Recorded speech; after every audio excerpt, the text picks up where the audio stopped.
Les mando un cordial saludo. Somos el grupo 5 y esta vez vamos a exponer el tema 3, que son sustancias que agotan la capa de ozono. Para ello presentaré a los integrantes. En primer lugar, quien les habla es Alexia Coronel Yupi. Mis compañeras son Mayra Hurtado, Zuleika de la Cruz y Diana Huanca. Actualmente nuestro planeta se ve más contaminado que antes y los causantes de ello somos nosotros, los humanos, que agotamos aceleradamente los recursos del planeta y además contribuimos con la destrucción de la capa de ozono, el cual nos protege de los rayos ultravioletas. Pero, ¿de qué forma aportamos a esta destrucción? ¿Acaso hay alguna sustancia que utilizamos en nuestra vida cotidiana que afectan a la capa de ozono? Para ello debemos entender qué es la capa de ozono. La capa de ozono es una capa de gas natural que se localiza en la estratosfera y se extiende de los 15 a 40 metros de altitud.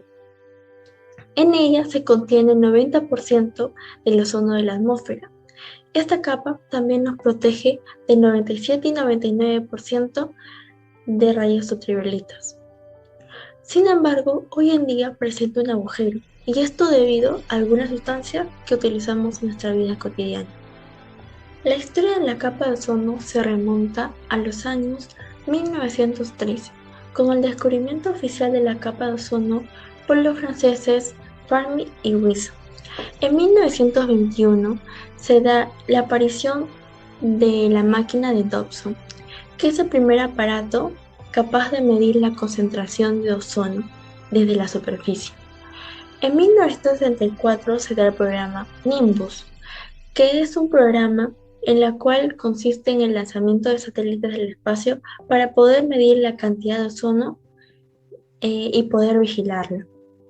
En 1974 se da la primera llamada de alerta, en el cual se descubre el uso excesivo de los halocarburos que contaminan la capa de ozono. En 1985 se da el descubrimiento del agujero de la capa de ozono y en 1987 se da el protocolo de Montreal, en el cual se prohíbe el uso de algunas sustancias como es el CFC. Luego, en el 2000, se nota que la capa de ozono, el agujero de la capa de ozono, ha ampliado su extensión. Y luego, en el 2020, actualmente, en marzo, se descubrió que aumentó el agujero de la capa de ozono ártico. Las sustancias que agotan la capa de ozono son sustancias químicas clorinadas, brominadas o fluorinadas, producidas por el hombre con potencial para agotar la capa de ozono, ya que estas reaccionan con las moléculas de ozono en la estratosfera y provocan su rompimiento y destrucción. Los hidroclorofluorocarbonos, más conocidos como HCFC, fueron introducidos en la década de 1990 como sustancias químicas alternativas a los CFC. Se utilizan ampliamente en los sectores de refrigeración, espumas, disolventes, aerosoles y extinción de incendios. Ahora tenemos a los halones. Los halones son conocidos por su gran capacidad de dañar la capa de ozono, ya que contienen bromo. Este es el átomo que es más efectivo en la destrucción del ozono. Tenemos el halón 1211, que es generalmente utilizado en los extintores de incendios portátiles. Tenemos el halón 1301.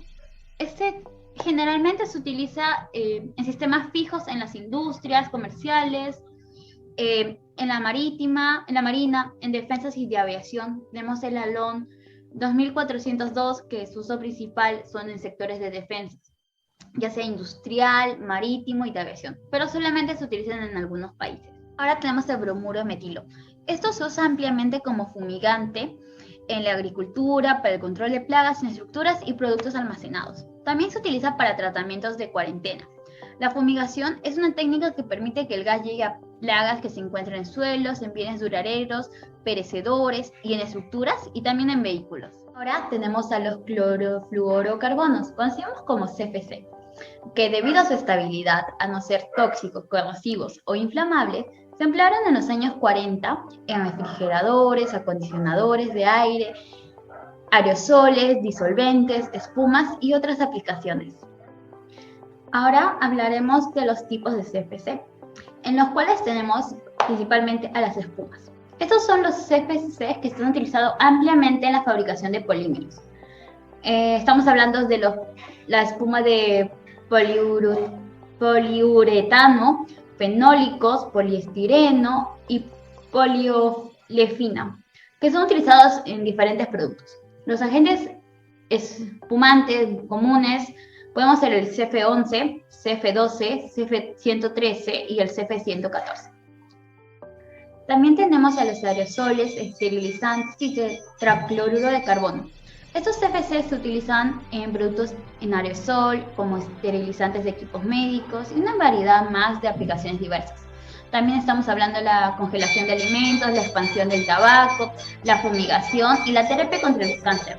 Los más conocidos de los CFC son el CFC11 y el CFC12, que estamos hablando ahorita de los aerosoles, esterilizantes y el tetracloruro de carbono.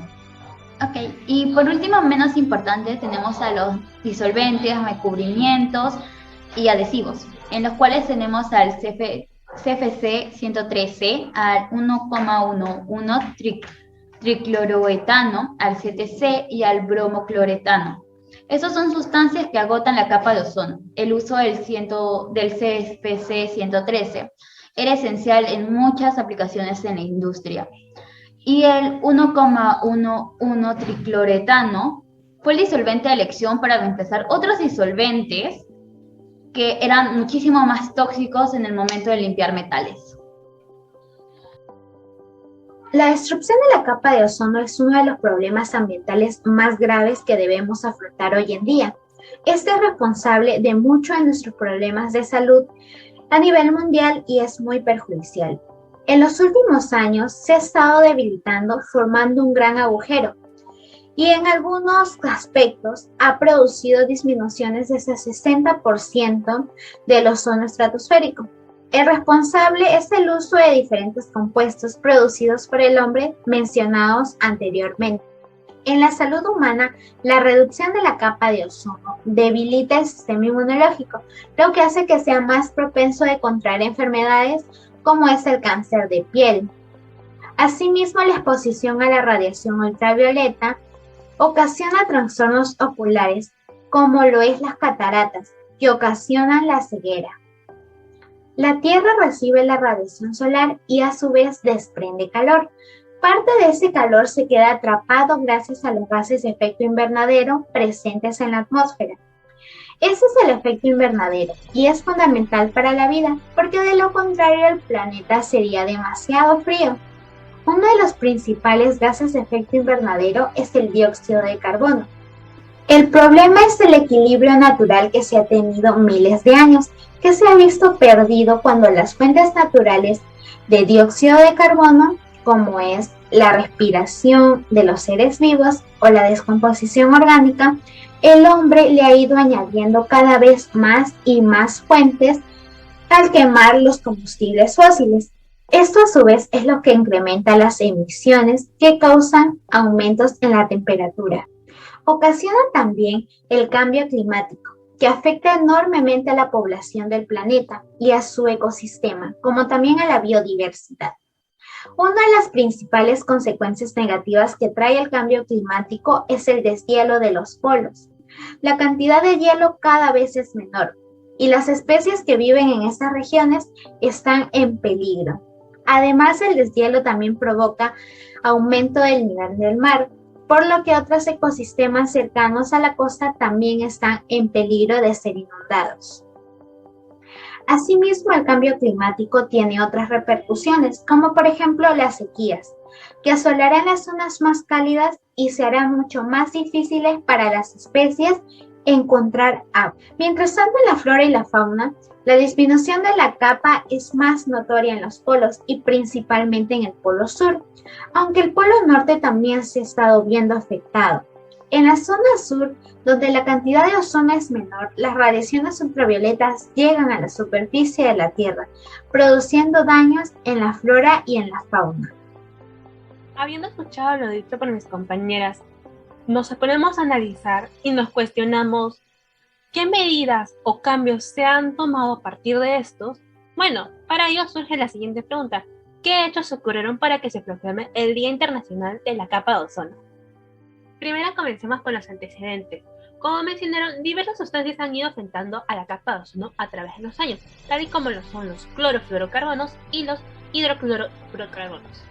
Tras la confirmación científica del agotamiento de la capa de ozono, la comunidad internacional estableció un mecanismo para tomar medidas para protegerla, lo cual se formalizó en el Convenio de Viena un 22 de marzo de 1985, el cual fue firmado y aprobado por 28 países, que por consiguiente 2 años luego, en 1987, se inició con la redacción del Protocolo de Montreal, el cual está justamente dirigida a sustancias que agotan la capa de ozono. Como se puede observar, el objetivo principal del Protocolo de Montreal es la protección de la capa de ozono mediante la toma de medidas para controlar la producción y consumo de las sustancias que la agotan. Todo esto con el objetivo de eliminarlas por completo. Para esto, las sustancias químicas se han agrupado por familias químicas y se han enumerado en anexos. ¿Por qué?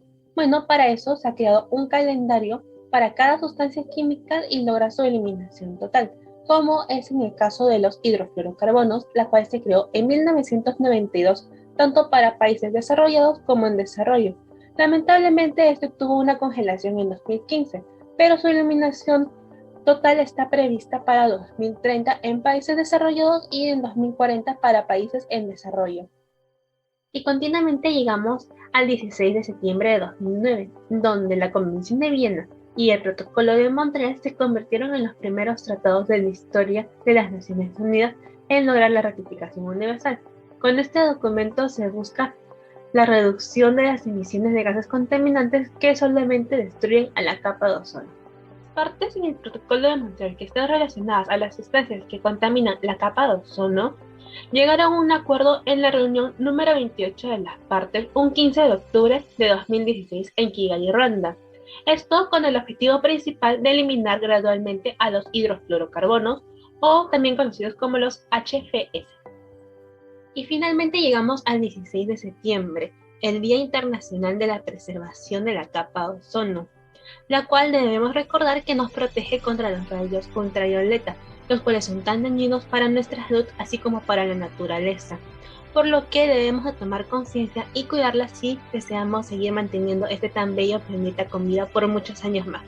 Y esa sería toda nuestra exposición sobre qué es la capa de ozono, las sustancias que las afectan, las consecuencias que estas traen y el cómo se creó un Día Internacional para la Preservación de esta misma. Muchas gracias.